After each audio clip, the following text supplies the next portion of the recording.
Aj sad. Ma zašto? Tiše, malo, probudit će se curicu tebe sad. Pa spava ko to, ajde, zagoni. Nema. Ma dođi. Ma što mi nikad ne daš? Nije meni doček, sad boli me glava, eto. Pa popij kofan. I mene glava boli. Pa popij ga hitide. Pa i znam, ne treba meni kofan, ja. Nemoj, molim te, Sudo, pusti. Pa šta ti je, što mi nikad ne daš? Kako ti može seks padat na pamet u ovakvoj situaciji? Seks mi pada na pamet u svakoj situaciji.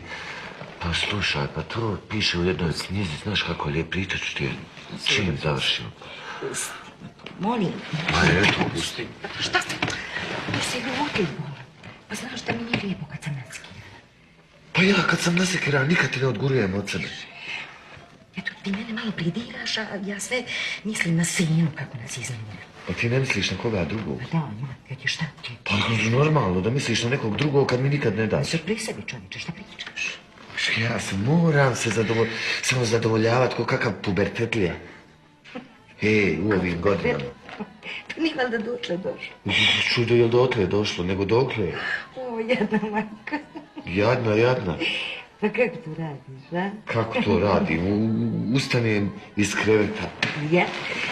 Ustaniš iz kreveta. I onda odem do kupatila. Odiš do kupatila. Ja? I šta onda radiš? Onda skinem pidžamu. Ja. Pa gdje ćeš sad? Svuda, ona se opet upšala. Joj, ovo je sve od lubenice. Oj, rekla sam ne dajte joj lubenicu prije spavanja. Možda se dijete prehladilo od onog silnog kvašenja.